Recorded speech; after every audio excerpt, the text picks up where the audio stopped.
Yeah, so Ryan and I have been friends since probably around grade 5. Ryan's dad was our soccer coach, so we got to know each other through soccer and became good friends in high school and um, went to different universities. But by the time university ended, we decided that we're going to go backpacking for a year, starting in Nepal.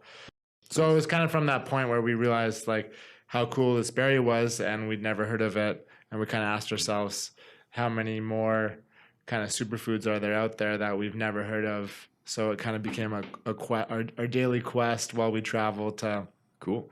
to look out for different while we're in India, different Ayurvedic stuff. While we're in Sri Lanka, kind of similar throughout Southeast Asia. We were just kind of looking for Cool. what the locals were having for their daily remedy. So that kind of kickstarted the idea for our business. If you're an entrepreneur, then this is not to be missed. Featuring Zach Berman and Ryan Slater from The Juice Truck.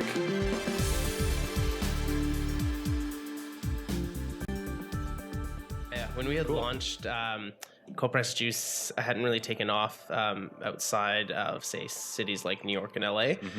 Canada hadn't seen it yet. And we were fortunate at that time where food trucks were becoming super popular in the US as well. Right. And with the cold pressed juice movement just kind of blossoming, we kind of put both those ideas into one concept. And I think it was kind of the right time and the right moment in Vancouver to introduce something new. We got back by September 2010, and we're like, let's do it, let's go for it.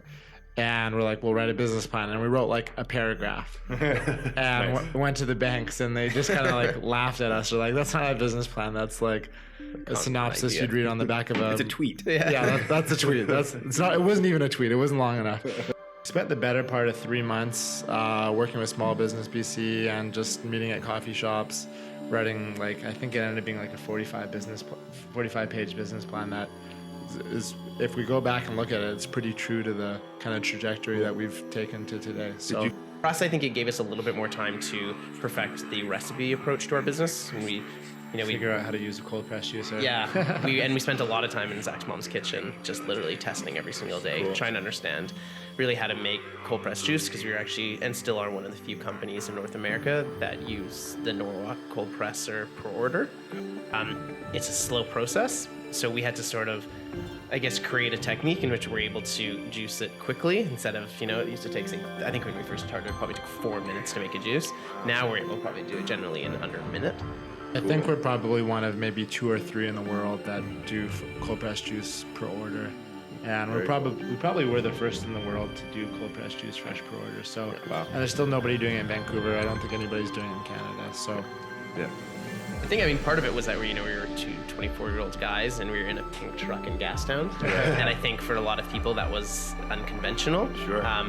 And there was like an interest in what we were doing, and the fact that when we first launched, like, just cold pressed juice and our price point was so different to what consumers were used to at Booster Juice and Jugo Juice. Right. So there was an explanation that went behind the product and an education side of it, and I think that was able to lend us, almost was a benefit, because it allowed consumers to speak to their friends about this new product Right. or this new technique to juicing that they never heard of, and it actually worked in our benefit.